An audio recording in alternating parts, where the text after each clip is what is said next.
Everyone, कैसे हैं आप सब?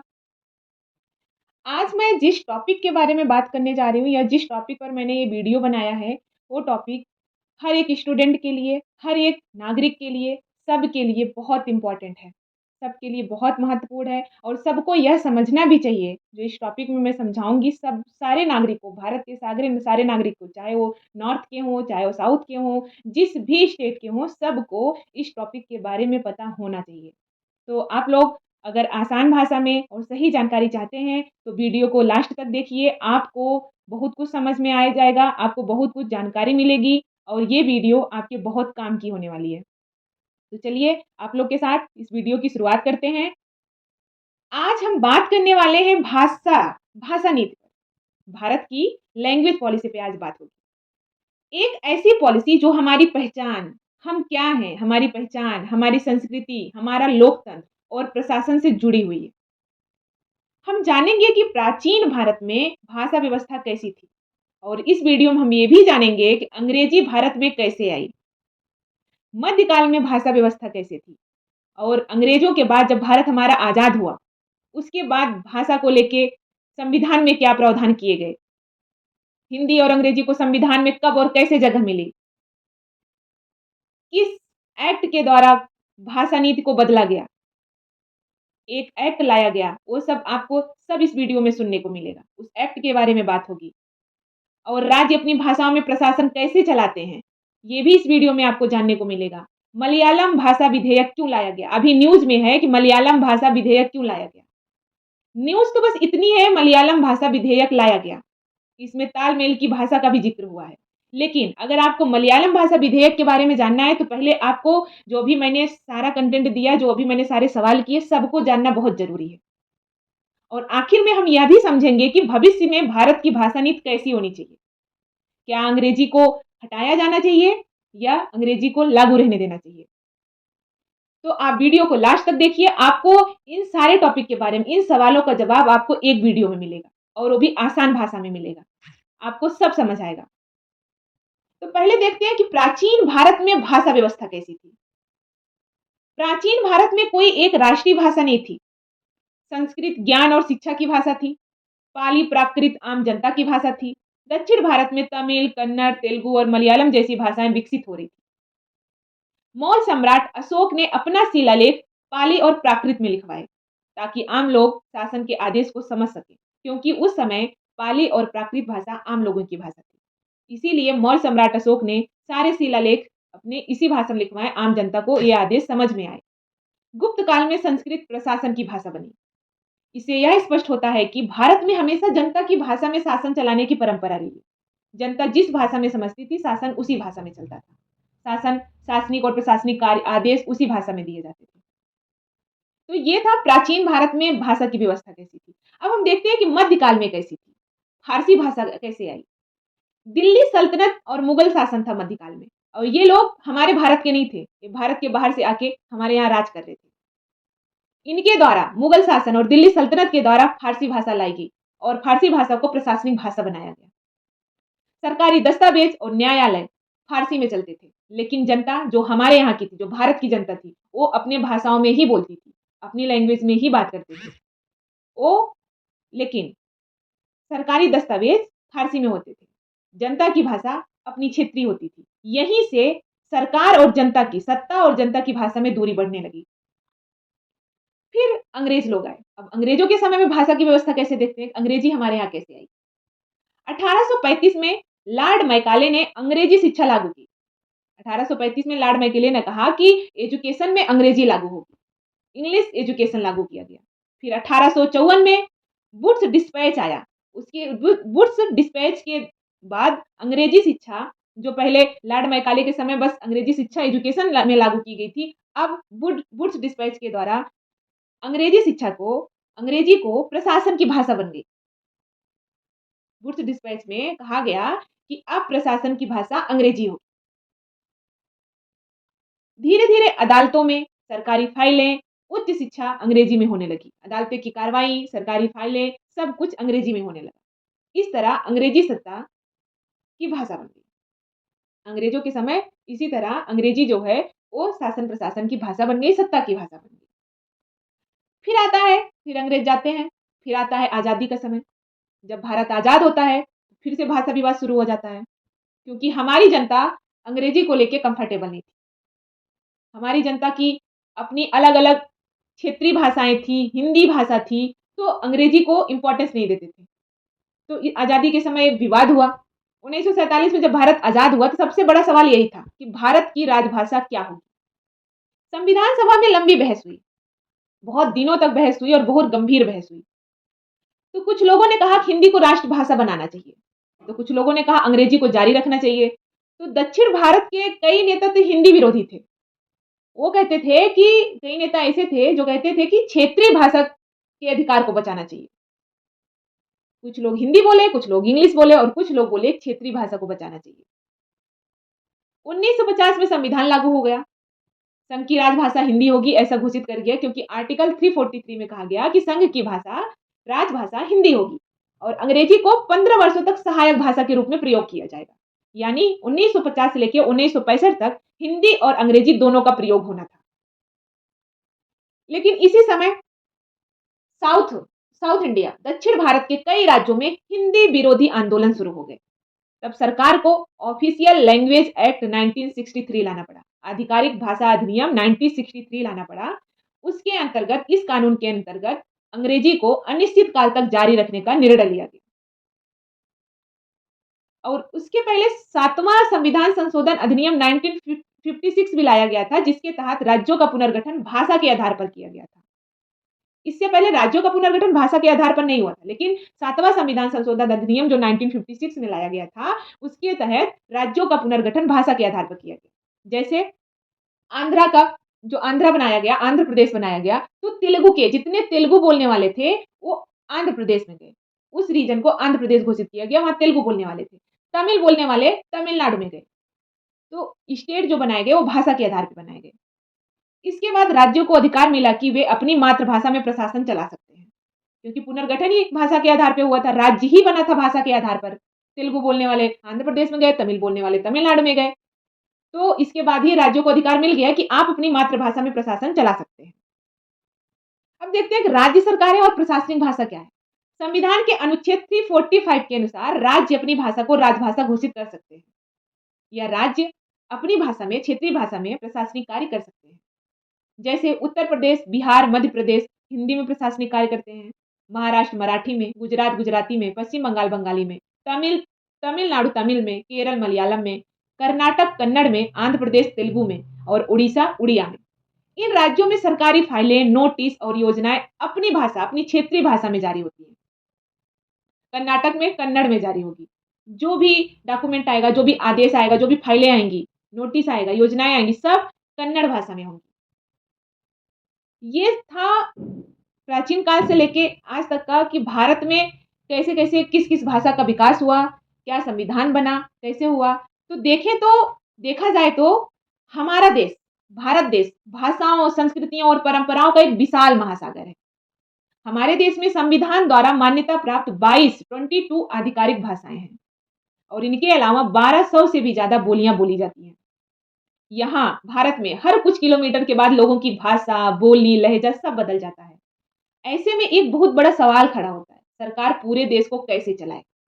इतने अलग-अलग भाषा बोलने वाले लोग आपस में कैसे जुड़े? देश को एक सूत्र में कैसे बांधा जाए? इसी जरूरत से जन्म हुआ तालमेल की भाषा के विचार का। तालमेल की भाषा क्या होती है? तालमेल की भाषा उस भाषा को कहा जाता है जो अलग-अलग भाषा बोलने वाले लोगों को आपस में जोड़ सके। भारत जैसे बड़े और विविधता वाले देश में यह बहुत ज़रूरी है कि सरकार के पास एक ऐसी भाषा हो जिसमें पूरे देश से संवाद किया जा सके, जिससे पूरे देश से बात किया जा सके। इसी कारण भारत में हिंदी और अंग्रेजी को तालमेल की भाषा के रूप में अपनाया गया। केंद्र सरकार अधिकतर काम हिंदी और अंग्रेजी दोनों में करती है, लेकिन हमारे संविधान ने राज्यों को भी अधिकार दिया है कि वे अपने राज्य के अंदर अपनी मातृभाषा में काम कर सकते हैं। जैसा मैंने आर्टिकल 345 के अंतर्गत बताया कि उनको राज्यों को अधिकार दिया गया है कि वो अपने राज्य के अंदर जो भी कार्य हो, प्रशासनिक कार्य हो, वो सब अपनी मातृभाषा में कर सकते हैं, अपनी क्षेत्रीय लैंग्वेज में कर सकते हैं। यहीं से शुरू होता है भाषा और पहचान का सवाल। अब ये था पूरा भाषा का। कि क्या हुआ, कैसे हुआ, कब भाषा क्या बनी, हिंदी कब इंग्लिश को कब जोड़ा गया अनिश्चित काल के लिए और भारत में तालमेल की भाषा क्या होती है, ये सब हमने जाना। अब हम न्यूज़ को देखते हैं कि जो अभी करंट में न्यूज़ है। न्यूज़ ये है ना कि मलयालम भाषा विधेयक पेश किया गया है। तो अब देखते हैं कि ये मलयालम भाषा है कहाँ की? केरल की है मलयालम भाषा। तो पहले केरल और मलयालम भाषा को समझेंगे, उसके बाद ये क्यों लाया गया उसको समझते हैं। केरल भारत का एक बहुत ही शिक्षित और जागरूक राज्य है। साक्षरता दर केरल की सबसे ज़्यादा है इंडिया में। यहाँ लगभग हर व्यक्ति मलयालम भाषा बोलता है और उसी भाषा में सोचता और समझता भी है। लेकिन इसके बावजूद आज भी केरल में सरकारी फाइलें अंग्रेजी में चलती हैं। अदालतों में अंग्रेजी का इस्तेमाल होता है और सरकारी नोटिस व आदेश अंग्रेजी में जारी किए जाते हैं। जबकि हमारा संविधान आर्टिकल 345 के अंतर्गत कहा गया है कि राज्य अपनी भाषा में प्रशासन चला सकते हैं। अब लेकिन केरल में अभी भी सरकारी फाइलें अंग्रेजी में चलती हैं, अदालतों में अंग्रेजी का इस्तेमाल हो रहा है और सरकारी नोटिस आदेश अंग्रेजी में जारी किए जा रहे हैं। अब आम आदमी यह सवाल करता है कि अगर मेरी मातृभाषा, मेरी क्षेत्रीय भाषा मलयालम है, अगर मैं मलयालम में सोचता और समझता हूँ, तो सरकार मुझसे अंग्रेजी में क्यों बात करती है? यहीं से जन्म होता है मलयालम भाषा विधेयक का। अब देखते हैं कि मलयालम भाषा विधेयक है क्या? जिसका जन्म हुआ वो है क्या? मलयालम भाषा विधेयक का मुख्य उद्देश्य यह है कि मलयालम को केरल की मुख्य प्रशासनिक भाषा बनाया जाए। इस विधेयक का मकसद यह भी है कि सरकार और जनता के बीच की दूरी कम की जाए। जनता को उसकी अपनी भाषा में सरकारी सेवाएं दी जाएं। इस विधेयक के अनुसार अब सरकारी आदेश मलयालम में जारी किए जाएंगे। आवेदन पत्र मलयालम में उपलब्ध होंगे। सरकारी योजनाओं की जानकारी मलयालम में दी जाएगी और ई गवर्नेंस पोर्टल भी मलयालम भाषा में ही होंगे। मतलब साफ है, अब सरकार जनता से उसकी ही भाषा में बात करेगी तो जनता को ज़्यादा समझ में आएगा। कोई भी आदेश, कोई भी योजनाएँ अगर जनता के क्षेत्रीय लैंग्वेज में होंगी, क्षेत्रीय भाषा में होंगी, तो जनता उस आदेश को, उस योजना को अच्छे से समझ पाएगा और उसका भरपूर फ़ायदा उठा पाएगा। अदालतों और शिक्षा में मलया आज भी भारत की ज़्यादातर अदालतों में अंग्रेजी का दबदबा बना हुआ है। सुप्रीम कोर्ट में तो इंग्लिश है ही क्योंकि केंद्र इंग्लिश और हिंदी दोनों चलाता है बट अदालतों में इंग्लिश ही चलती है। लेकिन केरल सरकार चाहती है कि निचली अदालतों में मलयालम भाषा का इस्तेमाल हो और कानूनी दस्तावेज मलयालम में तैयार किए जाएँ। इसके साथ-साथ शिक्षा के क्षेत्र में भी मलयालम को बढ़ावा देने की योजना है। बच्चों को मातृभाषा में पढ़ाई कराई जाए, तकनीकी और प्रशासनिक शब्दों का मलयालम में अनुवाद किया जाए, क्योंकि शोध बताते हैं कि बच्चा वही सबसे अच्छा सीखता है जो उसकी अपनी भाषा में सिखाया जाए। अब केरल सरकार ये भी कह रही है कि हम जो तकनीकी और प्रशासनिक शब्द हैं, जो टेक्निकल वर्ड है उसको भी मलयालम में अनुवाद किया जाए, क्योंकि अगर मलयालम में रहेगा तो हमारे यहाँ के बच्चे उसको अच्छे से समझ पाएँगे। आज का दौर केरल का ये भी कहना है कि आज का दौर डिजिटल इंडिया का दौर है। सरकारी वेबसाइट, मोबाइल ऐप और ऑनलाइन सेवाएँ तेज़ी से बढ़ रही हैं। लेकिन अगर ये सेवाएँ सिर्फ़ अंग्रेजी में होंगी तो आम आदमी उनसे जुड़ नहीं पाएगा। इसीलिए मलयालम भाषा विधेयक कहता है कि हर सरकारी डिजिटल प्लेटफ़ॉर्म मलयालम में भी उपलब्ध हो, ताकि जनता टेक्नोलॉजी से जुड़े भाषा से दूर ना हो। केरल सरकार का यही कहना है कि हर प्लेटफ़ॉर्म जो डिजिटल प्लेटफ़ॉर्म है, सब पे मलयालम भाषा में लिखा हुआ होना चाहिए, ताकि जो टेक्नोलॉजी भी है वो भी मलयालम भाषा में हो ताकि हमारे यहाँ की जनता, केरल की जनता उसको अच्छे से समझ सके। हमारी मलयालम भाषा से दूर ना हो, टेक्नोलॉजी भी वो मलयालम भाषा में ही समझे।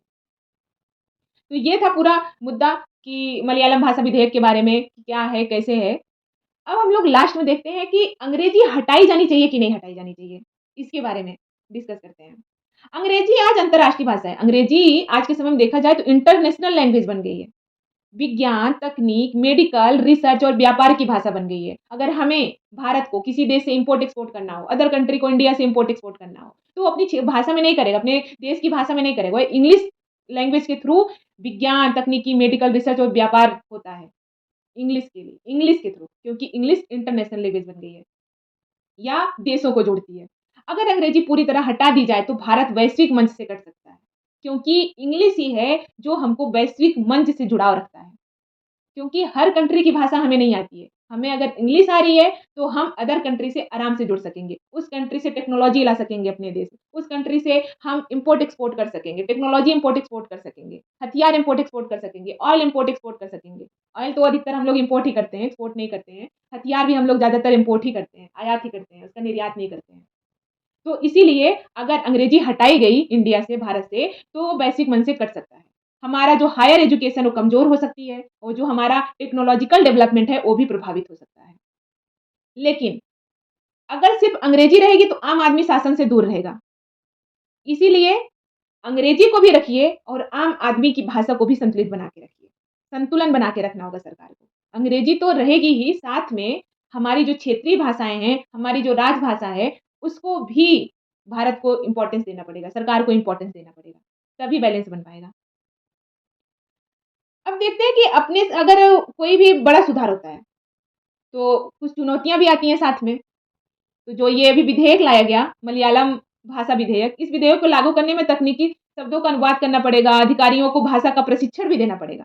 क्योंकि जब सरकार मलयालम भाषा को प्रशासनिक भाषा बनाएगी केरल में, तो उस केरल सरकार को तकनीकी शब्दों का भी अनुवाद करना पड़ेगा। अधिकारियों को भाषा का प्रशिक्षण भी देना पड़ेगा, क्योंकि ऐसे भी वहाँ पे अधिकारी काम कर रहे होंगे, जो कि संघ के अधिकारी होंगे, सेंटर के अधिकारी होंगे, जिनको मलयालम भाषा नहीं आती है।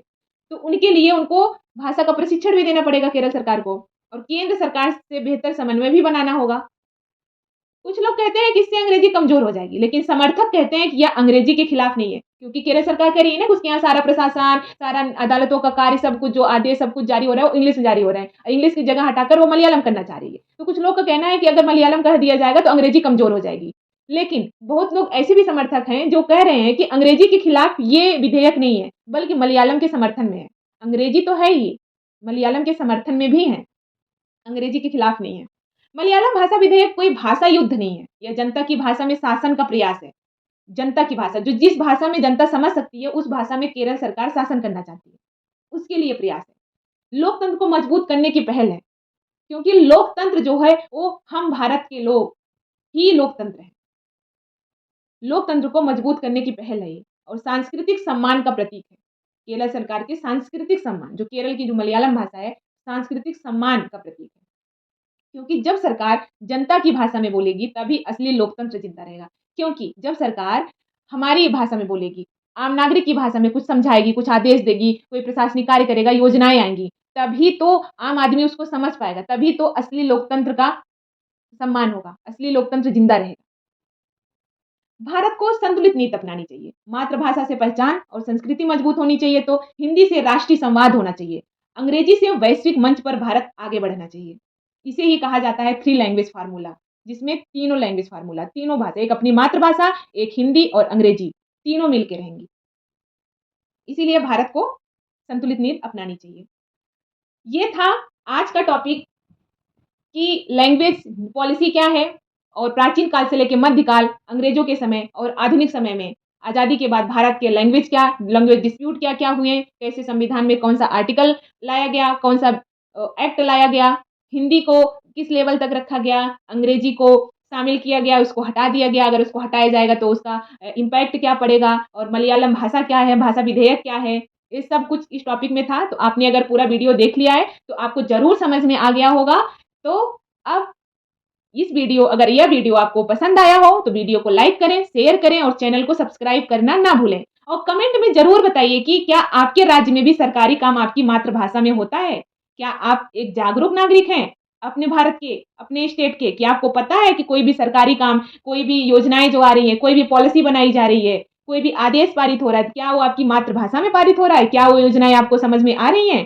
तो ज़रूर कमेंट में बताइएगा, हमें इस कमेंट का इंतज़ार रहेगा कि किस स्टेट में से आप कमेंट कर रहे हो और किस स्टेट में कौन-सी लैंग्वेज पर प्रशासनिक कार्य किए जा रहे हैं। तो मिलते हैं अगले वीडियो में। धन्यवाद।